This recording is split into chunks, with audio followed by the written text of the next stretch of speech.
Merhaba değerli izleyiciler.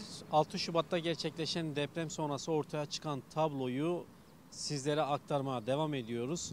Antakya'nın Harbiye mahallesindeyiz. Harbiye mahallesinde de tıpkı diğer birçok yerde olduğu gibi depremin önemli bir etkisi söz konusu. Arkamda gördüğünüz enkazdan da çok iyi anlaşılıyor. Sağ olsun en başımızdakiler de iyi değil. Olanların da biz iyi değiliz. Yeterli yardım da yok. Kontrol de yok. Düzen bozuk. Bu kadar. Şu an dışarıda mı yaşıyorsunuz, çadırda mı yaşıyorsunuz? Arabada yaşıyoruz. Evimize giremiyoruz. Ufacık bir şey yapacaklar için yok şu kağıdı getirin, bu kağıdı getirin. Saçmalığa bak. Antakya'nın 2/3 yerle bir olmuş, hala evrak peşinde millet. Tek yani. Peki çadır yakacak sıkıntısı falan? Alabilen alıyor, alamayan bizim gibi arabada kalıyor. Siz alamadınız mı şu ana kadar? Alamadım ben.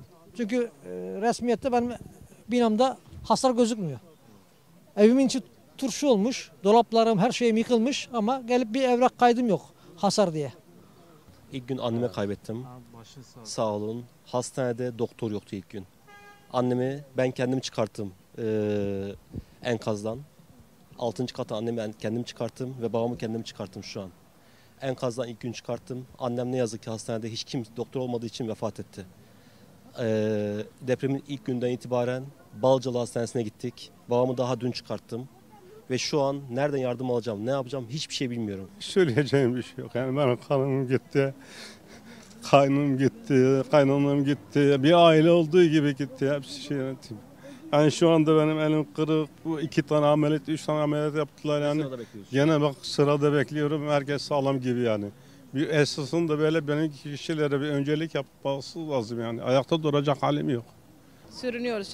Çadır koydular dün. Çadırın içinde kalıyoruz ama nereye kadar? Diyorlar işte 6-7 ay sonra ev yapacaklarmış ama bakalım olacak mı?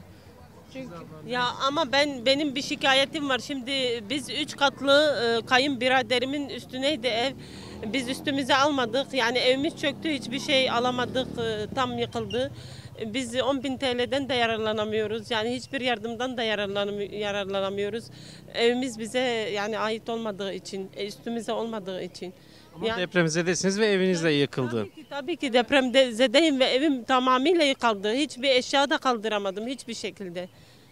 Yani zor durumdayız. Şu an kadınlar ve çocuklar olarak en çok neye ihtiyaç duyuyorsunuz? Çocuklarınız var.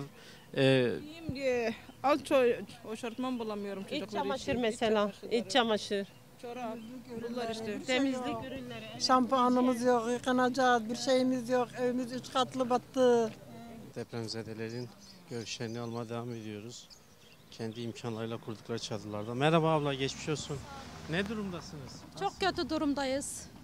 Yani sokaklardayız. Perişanız. Peki gelen soran, halinizi soran olmadı mı? Devletten, Hiç yetkililer? kimse, yetkililerden kimse gelmedi. Yani perişan durumdayız. Ne bir yardım, ne soran, ne arayan, hiçbir yardım, bir şey yok yani. İhtiyaçlarınız neler şu an? Efendim? Şu an en çok neye ihtiyaç duyuyorsunuz? İhtiyacımız yani yaşlılarımıza mesela yemesidir, içmesidir, giyimi, kuşamı biz her şey eksik yani. Her şeyimiz eksik. Suyumuz yok doğru dürüst, içmemiz yok doğru dürüst. Tam doğal bir afet, artık yapacak bir şey yok. Destek yok, yardım yok. Gelin bakın nerede kalıyoruz. 20 kişi beraber kalıyoruz. Siz şimdi 20 kişi naylonla çevirdiğiniz bu Evet, evde mi? bakın naylonla çevirdiğimiz bir yerde kalıyoruz. Kalmaya çalışıyoruz daha doğrusu. 15-16 gün geçti. Hiçbir şekilde bize yardım gelmiyor, destek gelmiyor. Buyurun. Bakın yaşlımız Hastanız var. da var, yaşlı. Bakın yaşlımız var. Bakın. Bak. Bu şekilde 20 kişi. Kaç 25 kişi? 20 kişi şu an 20 siz burada yaşıyorsunuz. 20 Bu kişi. soğuk kış şartlarında Evet, bu depremzedesiniz. Evet.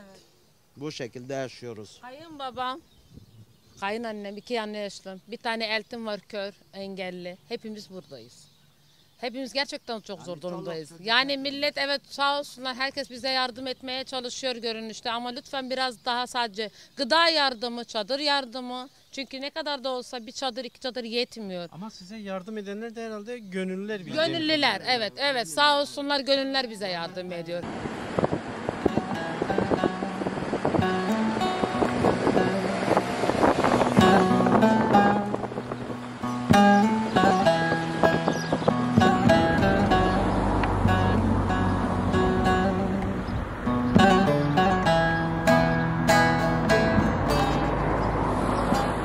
Siz ne durumdasınız?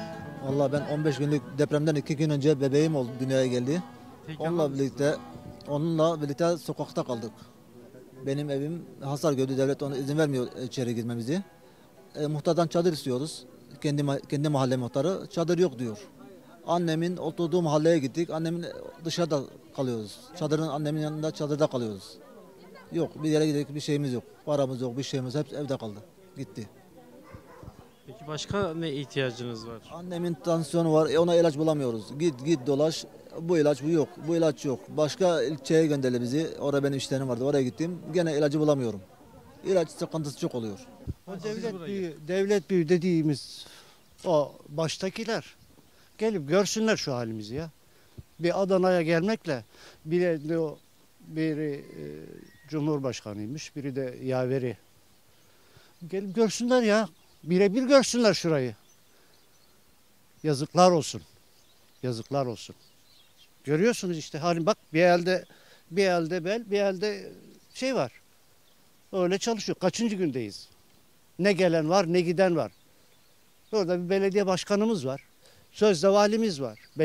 Büyükşehir Belediyesi var. Artık bırakın her şeyi bir yana ya. Bakanlık, hükümet nerede? Devlet nerede? İlk arkadaşlarımızla birlikte gördüğümüz tablo şu şekildeydi. Buraya henüz bir organizasyon, plan, hiçbir şeyin ilk hafta gelmediği, ulaşmadığı yönündeydi. Ancak bu zaman ilerledikçe, ikinci haftaya girdikçe belli başlı organizasyonların, işte belli başlı temel yardımların ulaştığı. Ama bunun da birçok farklı kurum, devlet temelinde değil ama birçok farklı kurum temelinde buraya geldiğini gördük. Yani buraya öncelikle Türkiye'de toplumun kendi örgütlü gücünü oluşturan yapıların buraya geldiğini ve buraya bir yardım organizasyonu ulaştırdığını gördük.